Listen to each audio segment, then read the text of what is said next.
Hello, everyone. Good afternoon, good morning from wherever you are around the country. Welcome to the Connected Real Estate webinar for Microlab today. We're going to give it one more minute and let everybody load in, and then we will begin the webinar.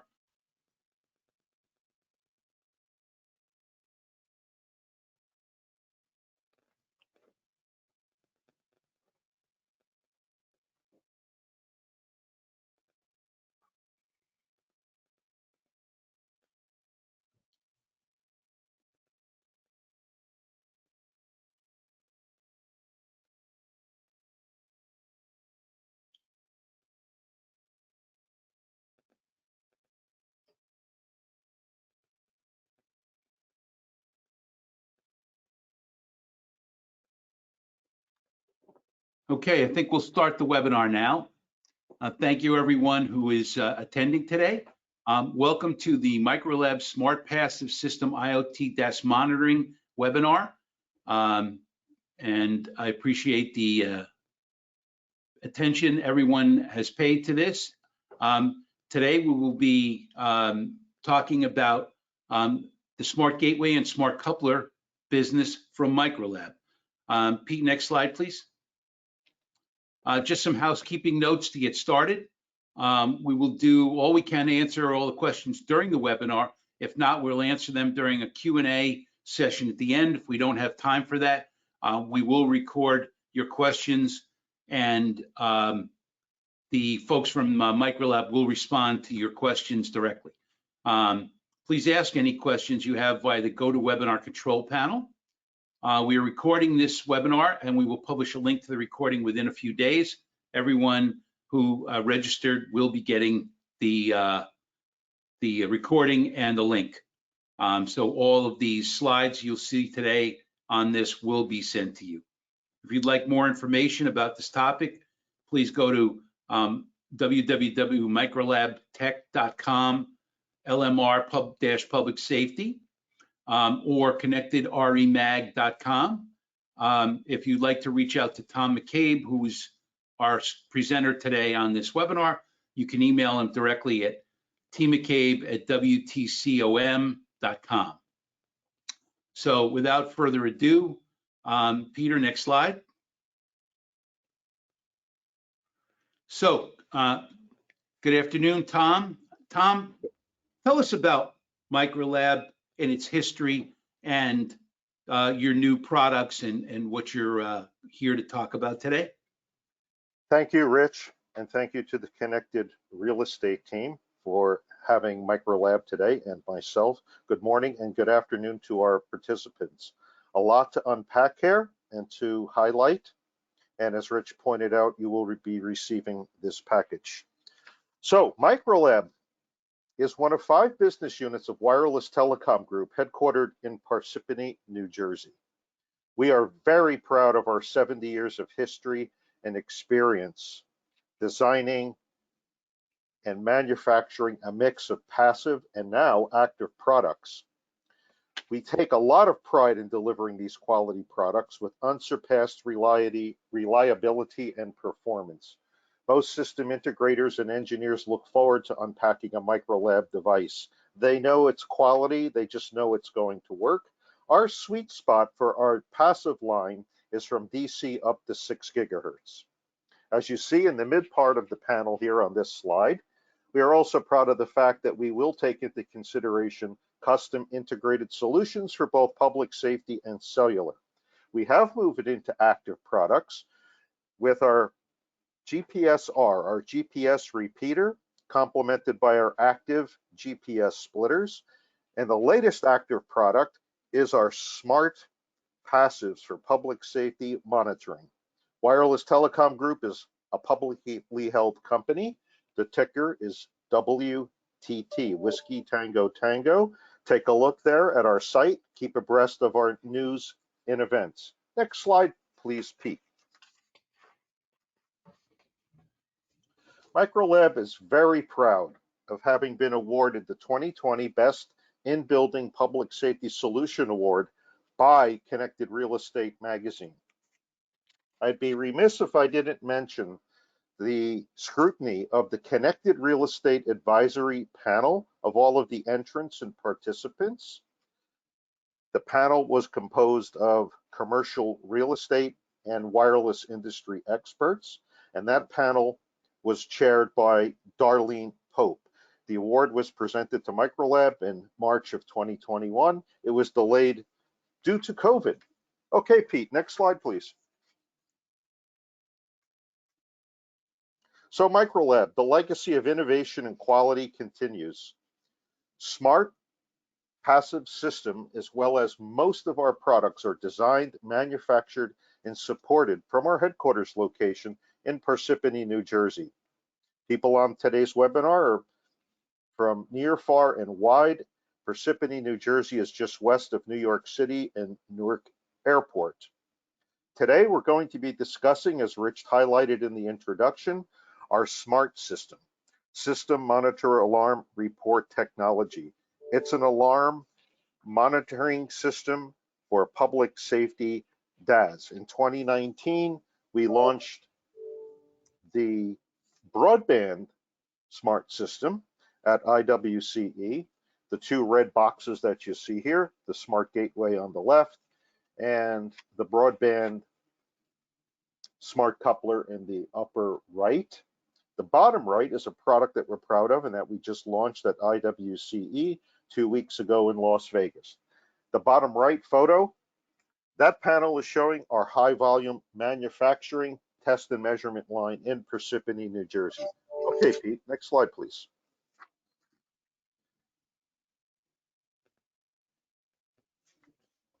So public safety, bottom line, the message must get through. First responders need and require 100% reliable public safety radio communications. 98% of buildings in the United States are apt to have poor public safety radio coverage. 44% of the time, first responders are reporting that they have very high quality signal levels and audio. What is the real cost of poor public safety radio coverage? How do you quantify that? There's liability involved. There's mayday calls, man down calls, and tactical communication for rescuing and evacuating people and fighting fires. The bottom line with public safety, the DAS and the entire emergency radio communication network must have integrity so that message gets through. Next slide, please, Pete.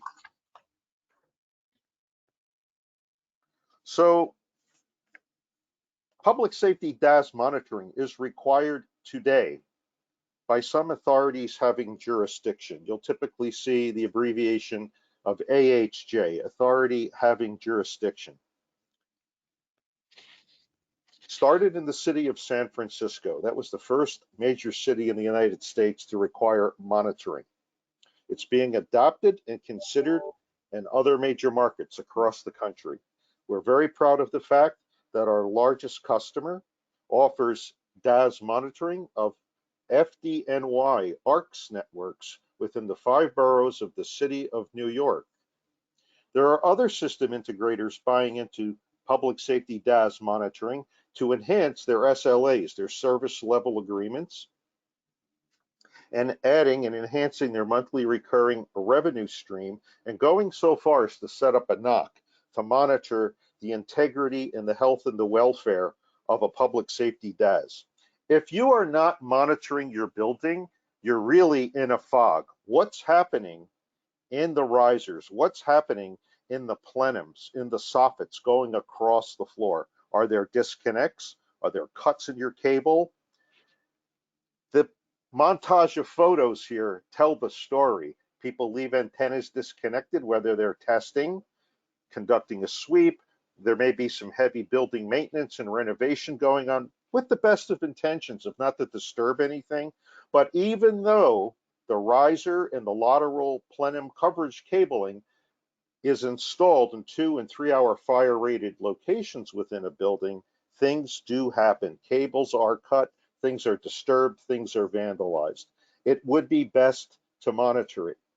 Our customer in New York City, providing FDNY ERRCS systems, He's gaining the attention of the city of New York, where they are giving serious consideration to adding DAS monitoring to their local building and fire code, as well as jurisdictions in Florida, Texas, Colorado, and in Southern California.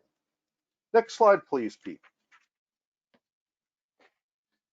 Again, while the riser cables and the coverage cables are located in robust fire-rated plenums, things are happening. There's electrical maintenance, HVAC maintenance and augmentation, additional fiber and Cat5 cable, Cat6 cable being pulled for telecom, communications, security access system. There are plumbing matters. What happens? The ceilings get open. People start tearing through cabling, ladder bars, structured cabling to make the repair to sheetrock, to ceilings, to the cables themselves that may have water damage or have pools of water on them. So plenum and risers in today's buildings are very active, living, breathing areas of a building. If there is a disconnect in your building, do you know about it right now? I'm sure many of the folks attending today's call are involved supplying system integrators, or you are a system integrator. It might keep you up at night knowing that you've had an incident or an event in one of your buildings and you were put to task by the jurisdiction to say, hey, the fire department was in here. We had poor coverage on the upper stack of the tower because someone cut a cable by accident or through vandalism, what have you. If you're monitoring, you will know at all times, 24 hours a day, 7 days a week, that you have the integrity of your public safety DAS for sure. Why wait for that emergency event and find out that there was poor signal and audio quality being reported by that jurisdiction? Next slide, Pete. So the future is here through SMART. System Monitor Alarm Report Technology is our general acronym for the SMART Passive System.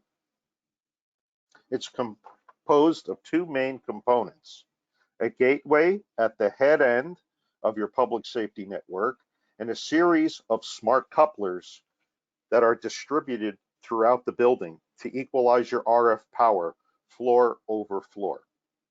Tom, I've got a quick question. Sure, Do you mind, if there's a power failure to the Smart Passives gateway and the smart couplers lose their DC bias, what happens to the public safety radio traffic and the public safety DAS?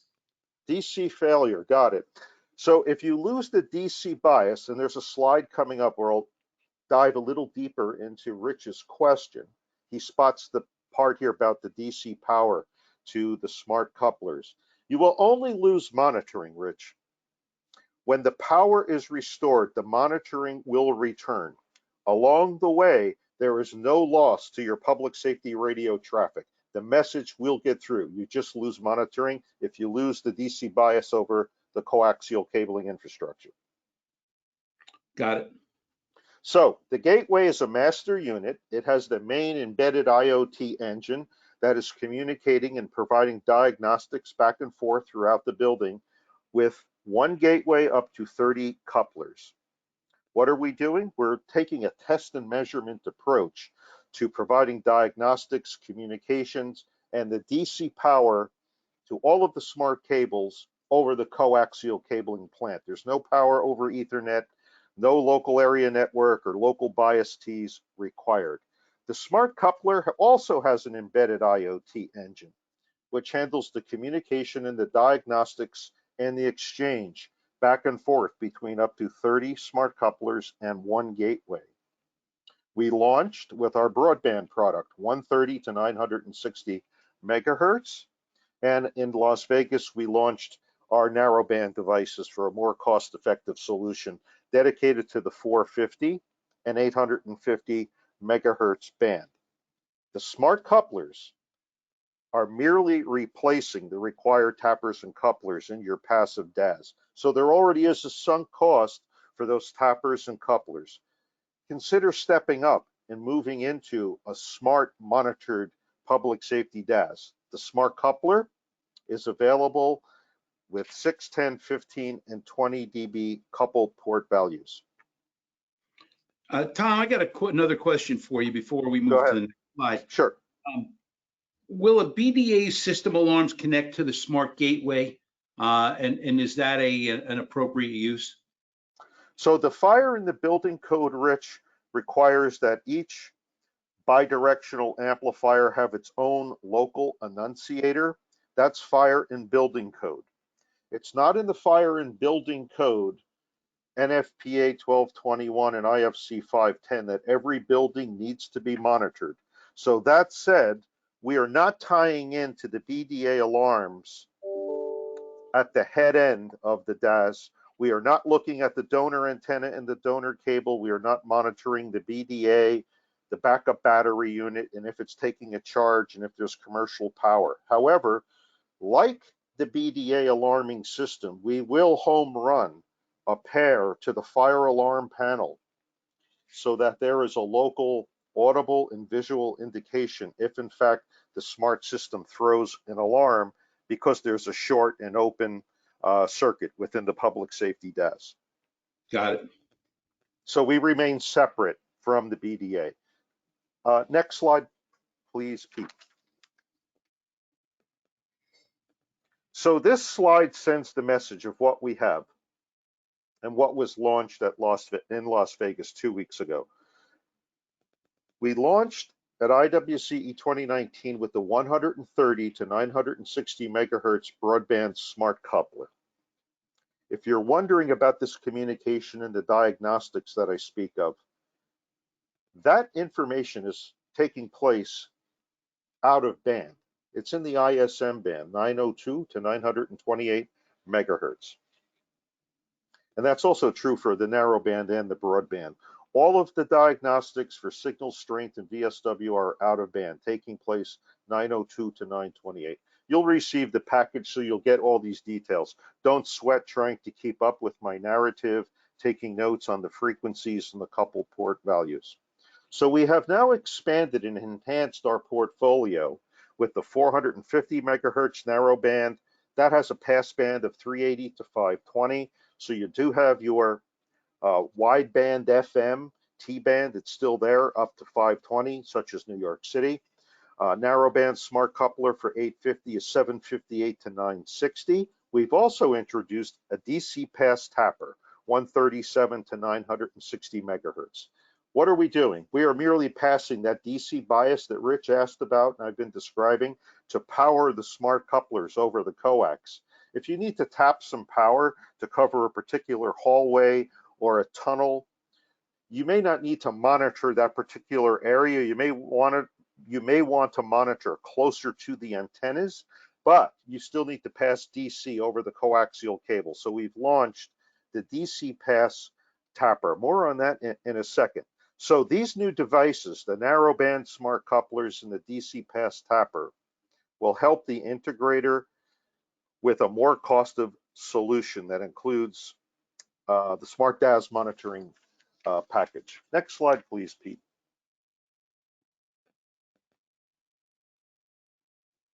So when you unpack the PDF file that Rich will be sending out, you can take a closer look at the 450 megahertz system. Again, the coupled port values are standard at 6, 10, 15, and 20 dB. The smart coupler is enabling the detection of signal strength and VSWR at the through and the coupled port within a building's emergency responder radio communication system or your public safety DAS. Next slide, please, Pete. Basically the same information. The only thing that's changing here is the passband. The 850 megahertz smart coupler is 758 to 960 megahertz. Again, we're going with a narrowband approach to make it more cost effective. Many customers are requesting it. They don't require the broadband. And again, the coupled port values are the same across the product line. So all of the communications between the smart couplers reports to the smart gateway, which is installed at the head end. And again, I emphasize that all of this information in the diagnostics take place over the coaxial cable. There's no need for local power at a smart coupler, power over Ethernet, a local bias T, or any kind of LAN connectivity. You can see in these two photos, there are 3 type N connectors on the enclosure. There's no power connector, there's no LAN connector. Okay, Pete.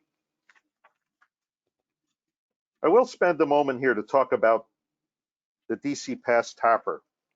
Many of the people on the call are probably familiar with the Microlab DNX4FN Tapper. It's a classic tapper, 137 to 960 megahertz. We are now enabling the passage of DC power from the through ports as well as the tapped port. We are removing smart. There is no embedded IoT smart engine within the DC Pass Tapper. It's merely there to partition and equalize power within your passive public safety DAS, and you can pass the DC bias through this tapper to subsequently have a smart coupler further down the coaxial path within your network, and that will do the reporting, and you will have DC power through the DN-X1 PSN tapper to accomplish the DC bias continuing to move through the network. You have to be careful. If you start mixing vendors, you have to make sure that the tappers that you may use and power dividers will pass DC, or you will lose the bias, the power to the active IoT computer board in your smart coupler. The DC Pass tappers will be available in 3, 6, 10, 15, and 20 dB tapped port values. Okay, Pete. So smart passive system in a nutshell, we're all about test and measurement. We're trying to qualify exactly what you're looking at within your public safety DAS. Again, I emphasize test and measurement. We're not merely looking at continuity. We are generating a 0 dBm, 1 milliwatt CW tone out of the gateway that passes through the DAS and is detected at each of the smart couplers within your building. The smart coupler is reporting back that RSSI in dBm, and that will show up on your dashboard of the smart gateway.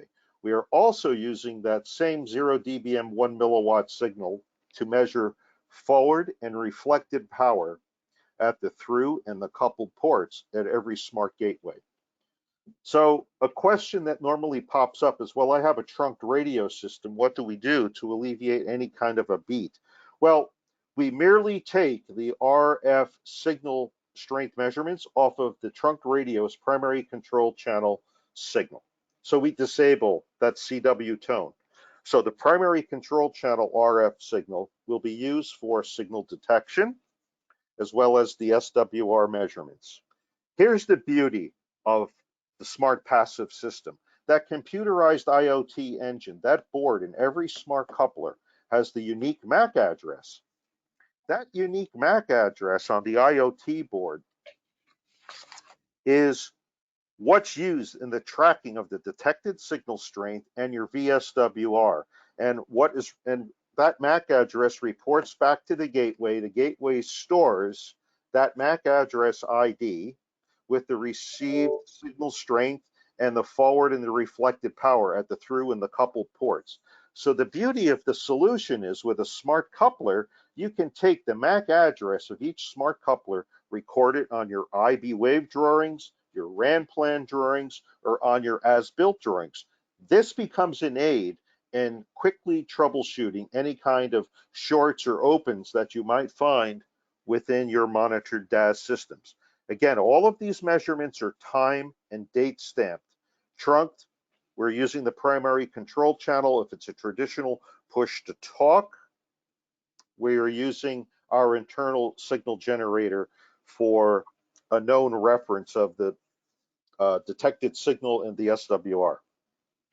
Rich? Yeah, Tom, will this work? Will the smart passives work with radiating or leaky coax, as we call it in the industry? Yes. The smart passive system will work with leaky and radiating cable. However, you just have to be mindful of a 6 dB loss constraint between couplers. I have a drawing coming up in my package about that. But yes, you can use it in tunnels for rail, airport baggage handling areas where you're apt to use a leaky radiating cable. So the answer is yes. Got it. Pete, go ahead. So this diagram tells the story in a nutshell. I direct you to the lower left corner where you'll see the RF source box. That will be your typical off-air BDA, a donor antenna on a parapet or a rooftop connected to your BDA. Or in the case of FDNY in New York City, where they do not allow off-air BDAs, they use dedicated repeaters that are always turned off in every building. There's a control head with a microphone and a switch to enable the FDNY ARC system in the lobby of the building. It's typically near the fire alarm panel. So the RF output of the repeater or the BDA connects to the gateway. The output of the gateway is feeding the DAS.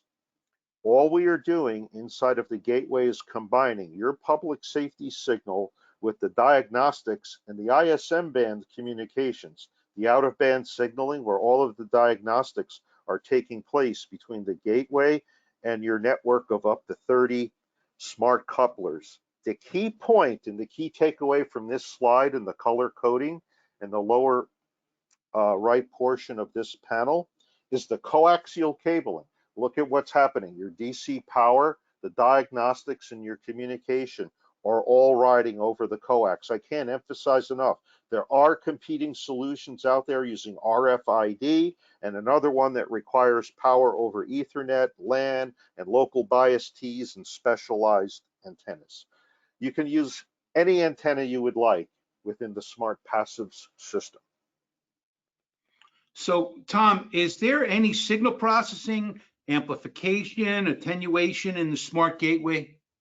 No, not at all, Rich. There is some attenuation, but first, if you're passing narrowband FM or wideband FM or digital public safety signals through the gateway, they are not altered, processed in any way. There is no amplification, there is no filtering of that signal. However, there is a through loss. There's approximately 1.5 dB, a typical loss in the combining within the gateway. So there's no alteration of the public safety signal. Got it. We're merely combining that desired public safety traffic with the diagnostics. Okay, Peter.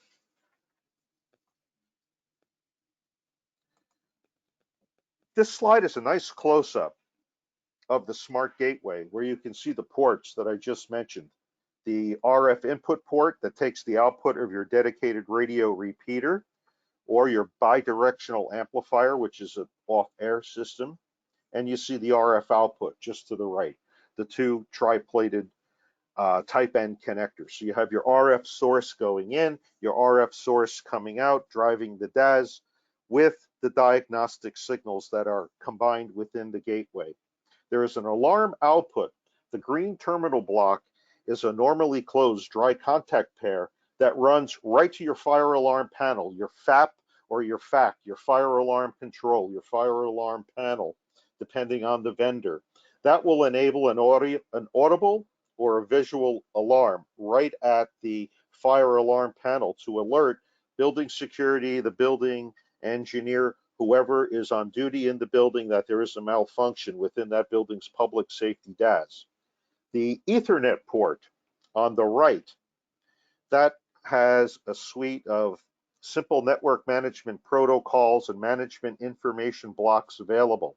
What are we doing with that information? We are taking all of the diagnostics and pushing them to the cloud. This is how some system integrators are realizing a knock. If an AHJ requires monitoring, they may want the status of that monitoring routed to their 911 dispatch center. The building owner may want to know the status, same for the system integrator. They may want to know what's happening to that DAS. Again, the AHJ, the radio DAS integrator, the building owner, they may wish to see certain information. You are able to route it. That is something that is handled by the system integrator and the building owner. Now, operating the smart gateway and the smart passive system, any common web browser does the job, Chrome, Firefox, or Edge. What are the cybersecurity ramifications of a system like this, Tom? That's a big question mark these days for everyone in the industry. And how are you handling that? It is. It's in the news almost daily, between the Columbia pipeline to hospital records. So as I pointed out, that RJ45, that is up to the jurisdiction's rules, and the building owner must provide that LAN connection, whether he wants to go on a wireless LAN or a cabled LAN in his building. So the system integrator and the building owner, it's their responsibility to have the drop, to have that Ethernet connection, and the security and the firewall of their network will provide the cybersecurity, if you will. That is not something that Microlab gets involved. We will help the system integrator with the SNMP and the management information blocks. We will help them with that. We don't get involved with the security. Now, on the opposite side, on the RF side, so if someone wanted to come in the ISM band, the Industrial Scientific Medical band, again, 902 to 928, for those not familiar, they will not be able to penetrate the gateway. Yes, they could put that 900 megahertz signal over the air toward the antenna, but it's not going to penetrate the antenna over the coaxial cable and back to the gateway. Why? Because the communication is closed. It's a closed system. You must be within the IoT embedded engine, the chipset on that board, or you're not going to communicate with the gateway. So that takes care of the cabled side in the equipment room, as well as if somebody were to try to hack into it over RF. Got it. Okay, good. Okay, Peter, next slide, please.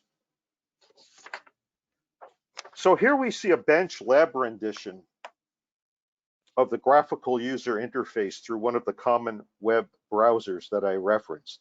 Take note of the building on the left. 5 floors.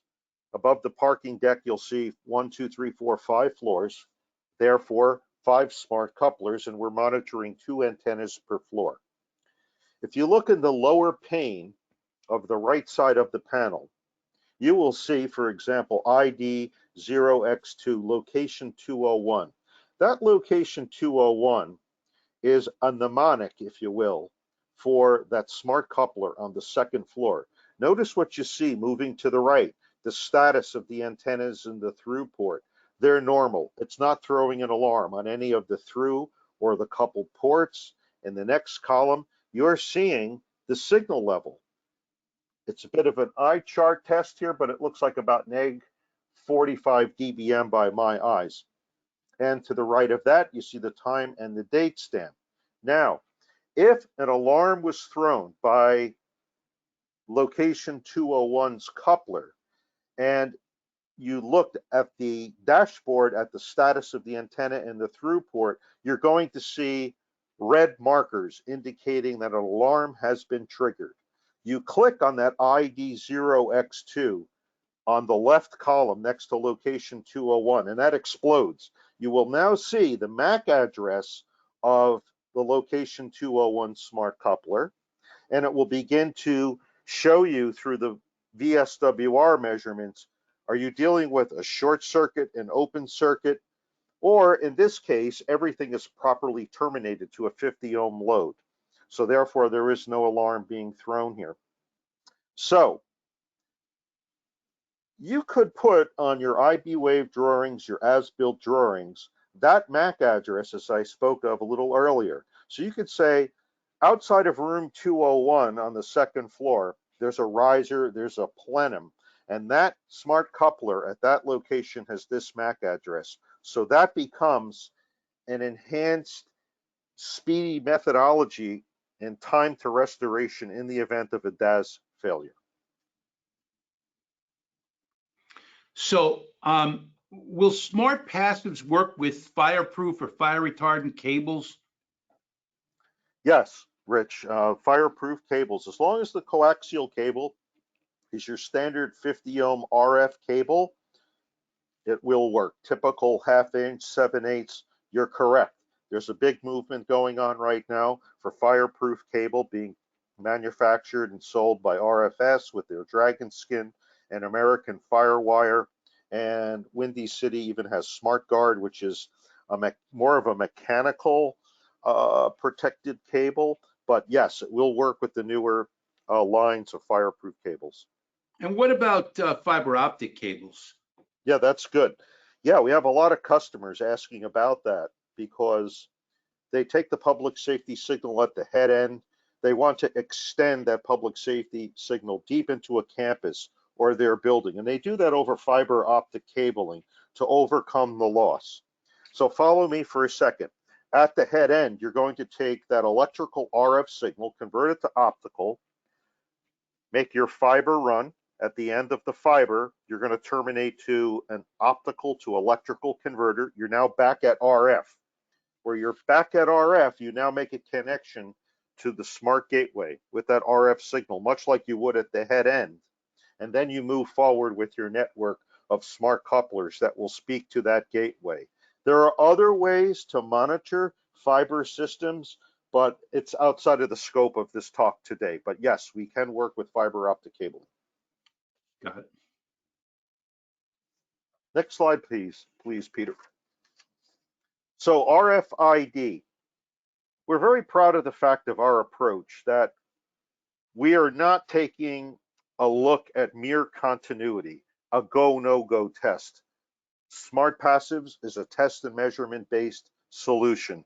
We are truly taking RF signal measurements, looking for that short, that open, or a properly terminated 50 ohm load, which would be your antenna.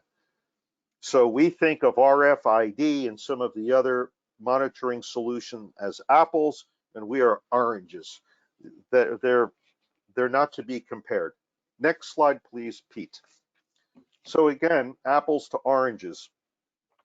RFID is a popular monitoring solution. There are probably 3 on the market today. They are not smart. They are not smart in the sense of being interactive smart. The head end, the master unit, will send a ping out to a specific antenna. You're typically required to use an antenna that has the RFID tag embedded in the radome. Early on, people were using double-sided tape and putting the RFID labels on the outside of the radome. They were crumbling and peeling off, going into vacuum cleaners. Building engineers were finding them stuck to walls and carpet.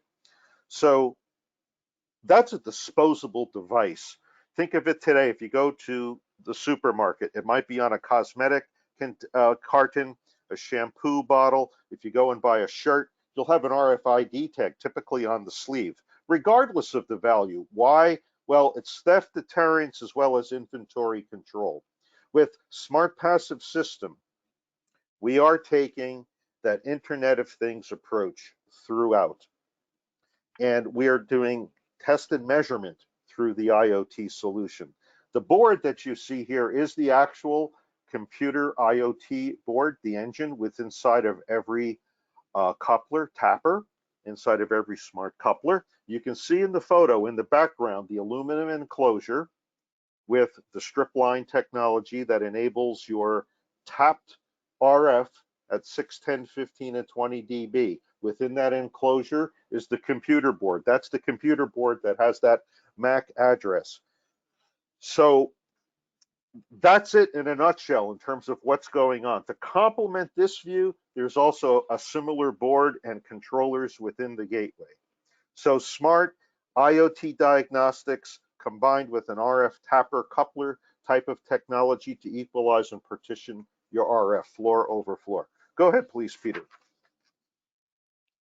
So public safety ERRCS. Most important, the fire code and the standards, NFPA 1221, National Fire Protection Association 1221, and International Fire Code 510. That's the playbook if you're in the public safety arena and environment. Check with your AHJ and see what they're referencing on your next project. NFPA 1225 is in the midst of being published and released right now. What's the big difference between a public safety DAS and a cellular DAS? Cellular tends to go only where people are in a building. The public safety DAS must cover 99% of every floor plate. Every uplink and downlink signal path within this grid that you see on the right is assessed, and it's locked down through a proof of performance with the authority having jurisdiction, the building owner, and the integrator. So in every grid, the signal, the delivered audio quality is assessed and locked down. The beauty of smart, you lock down those signal levels in the SWR conditions. And every day, your eyes can take a glance at the GUI of the dashboard of the gateway, and you have working, effective knowledge as to how it's performing. Got it. So what is the max RF dissipation through the smart gateway? I guess in my world, we call that RF loss. What's the max loss here? Yeah, so the standard SCG 100 gateway, either AC or DC powered, you can pass 5 watts through that gateway, Rich. The loss, as I said, is about 1.5 dB typical. We are making custom solutions for some customers that require higher power to overcome loss because they choose to run leaky cable very deep through a tunnel or coaxial cable up a very tall tower. Say 80 stories tall. They need more RF power. So that would be a custom solution from us. Got it. Next slide, please, Peter. So before you jump into this one, Tom, a question about this. Do I need any special antennas for this, or is this a product that you sell, or where can I get a compatible antenna for this system?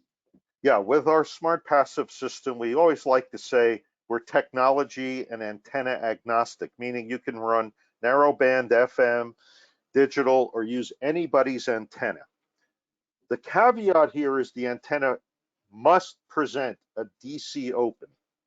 If the antenna were to present a DC short, meaning you put a voltometer across the type N of the pigtail or on the back plane of the antenna, and you have a deflection, meaning a short circuit on your voltometer, that's going to show as a short to the smart coupler and throw a flag, an alarm at the gateway. So it's best that your antennas have a DC open.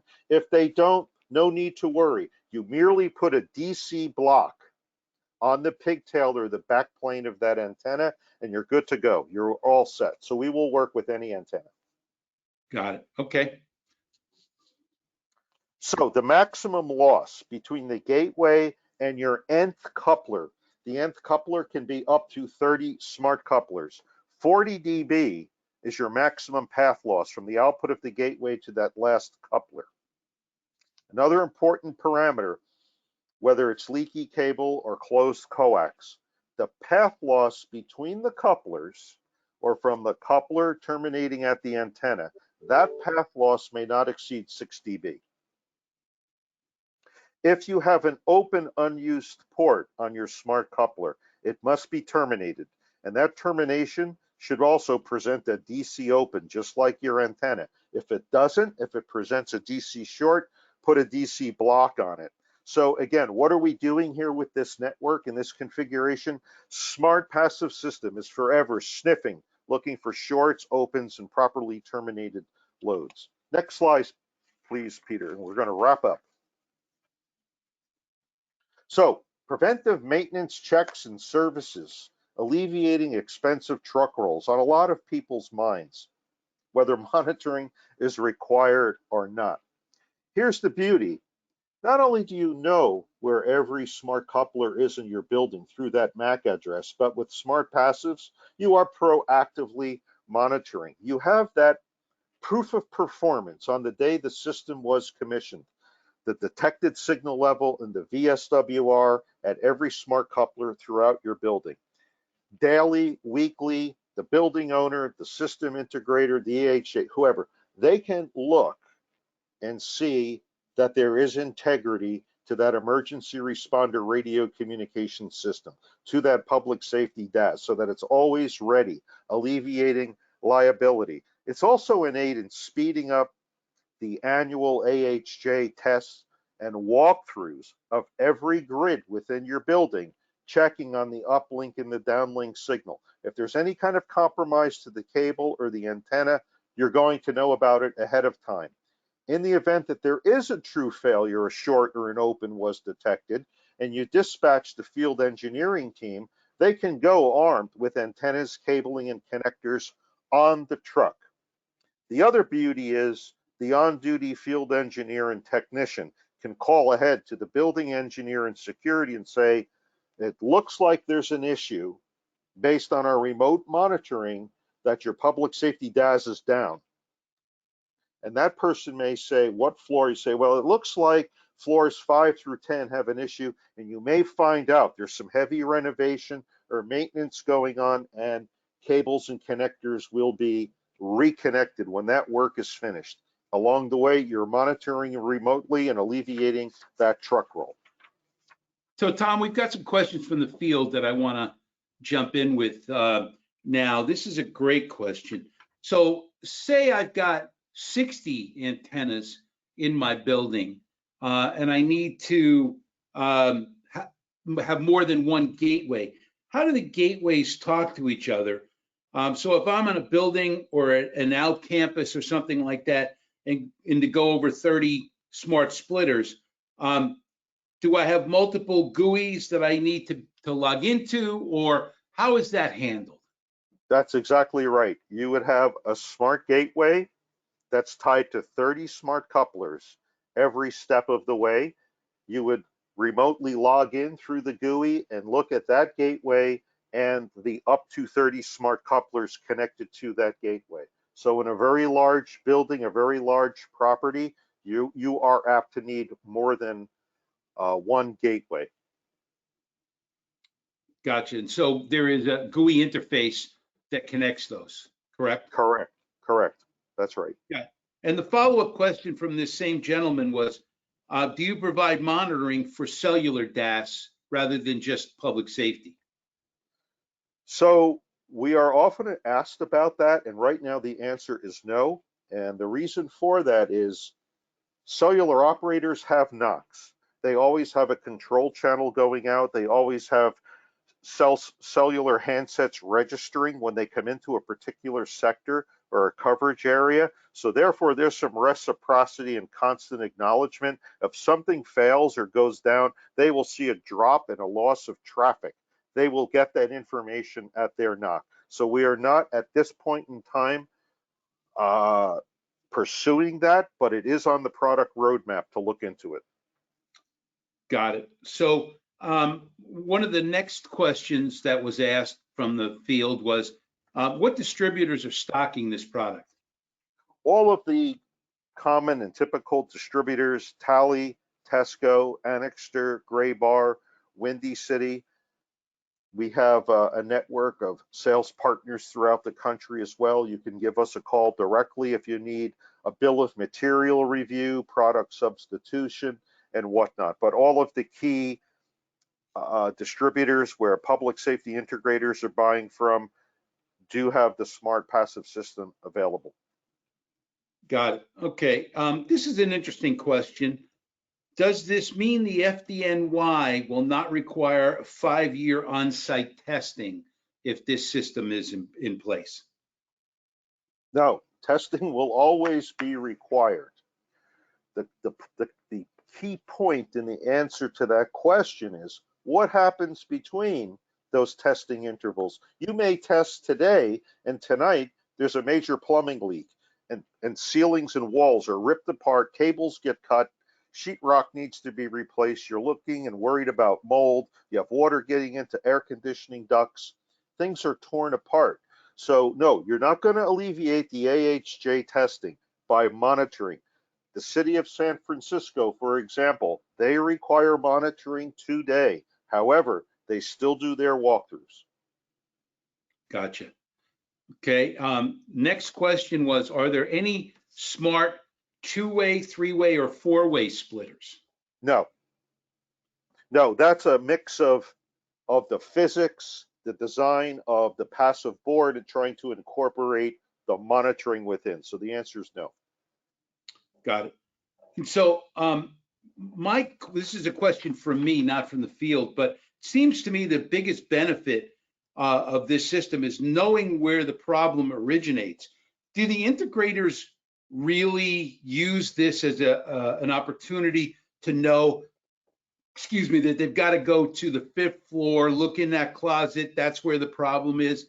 Or is that kind of, sort of more that, oh, there's a problem over there, send somebody out and they'll take a look? Yes, the integrators are using it exactly as you described. They, as I say, that room 201 on the 2nd floor is MAC address XXXXX. They are using it for a very surgical, strategic look at an outage. Here's something else that's going on, which is very, very interesting.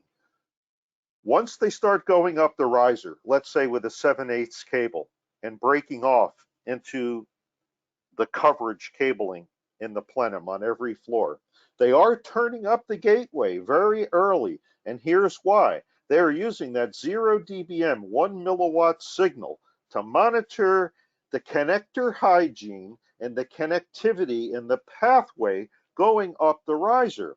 And in some cases, the system integrator who might be RF savvy must use the building's electricians to do the work. And they may not be all that familiar with properly terminating a type N connector on 7/8 or 1/2 inch cable. So here's a good example. We have a customer who was doing exactly as I described, using the gateway as a signal generator in the midst of his build. And he was finding that the electricians were stripping off the 7/8 in the riser and not taking their utility knife and making sure that the residue from the foam dielectric that tends to adhere from the heat in the extrusion process, they were not removing all of that foam, and they were crimping the center conductor pin over the foam and the copper. They had an intermittent poor connection. You wouldn't have been able to pass your sweep test and maybe would have closed up the riser or the plenum and have to go tearing into it. They were able to spot the lack of continuity and proper connector hygiene and connectorization in the midst of the build. So that's an added benefit of having this without having to bring in a sweep kit. Gotcha. So next question from the field. What about sales in Europe? Do the regulations call for mandatory monitoring in Europe? Europe is also looking very closely at this. In fact, we're working with an integrator in Poland right now. The industrial, scientific, medical bans are worldwide. However, depending on the ITU region you are in, those frequencies change. So it's on our product roadmap to accommodate ITU region 1 for practical purposes. That's Africa and Europe. ITU region 3, which would be Asia Pacific, Oceania. We are in ITU region 2. And in ITU region 2, the 902 to 928 industrial, scientific, medical band is what we are using. If we're able to work out a product and a solution for this integrator in Poland, we will have to have some frequency agility and move the ISM band and the filtering for him. So yes, it is being investigated throughout the world. We are getting frequent calls as late as yesterday from Poland. Got it. Good. So those are the questions from the field. So you want to hit the next slide and summarize? That would work. Will do. Peter, please, next slide and last slide. So, system monitor alarm report technology, smart passive system summary. Why monitor? Simple. Ensure coverage is ready and available for your first responders. You're constantly sniffing for the shorts, the opens, and making sure you have a proper load. In this case, the antenna. If you're properly terminated with your coverage cable, floor over floor, you will have maximum power transfer from your coax cable into the antenna, providing that 99% coverage across all floors. Remember, with public safety DAS, you are responsible for excellent coverage in areas of refuge, stairwells, fire exit pathways, utility areas, as I said in a previous slide, where people are and where people are not. That's a good thing to remember. With smart passives, we take that test and measurement approach to continuously monitor the DAS health and integrity, in the end, enabling that 99% radio coverage. An advantage of working with smart passives, it works with larger DAS networks. We can tolerate, due to the sensitivity at our head-end gateway, that 40 dB of loss. So we have minus 85 dBm of sensitivity within that IoT chipset and engine within the gateway. Again, all of the power and the diagnostics are riding over the coaxial cable. No additional fixtures are required. You are buying a tapper or a directional coupler to equalize and partition the RF floor over floor. So you already have that tapper coupler as a sunk cost. Upgrade, update per your AHJ or as an add-on to your service level agreement, and have monitoring, whether it's from 130 to 960 or our new narrowband. Be mindful of catastrophic changes in VSWR and signal levels throughout the building. Think Microlab, think smart, think test and measurement. Ensure your public safety DAS has its connectivity, full integrity, alleviate liability for the building owner. Most important, the building inhabitants and our first responders. Rich, I thank you very much. Tom, thank you. If people want to reach you to ask questions or get more information, how can they find you? Sure. Next slide, please, Peter. So please contact me. I am glad to help. We'll review your bill of materials, your project. Here's my email. If you want to write it down and not have to be looking at your screen, it's T McCabe, my first initial and my last name, T McCabe, M-C-C-A, B like Bravo, E like Echo, T McCabe at WTCOM.com. T McCabe at WTCOM.com. Please contact me. Thanks, everyone. Have a great day. Thank you, Connected Real Estate. Thank you, Tom. And we will be sending out the slide deck to everyone who's registered today. And thank you all for being with us, and we'll see you again soon. Thanks very much. Have a good day, everybody.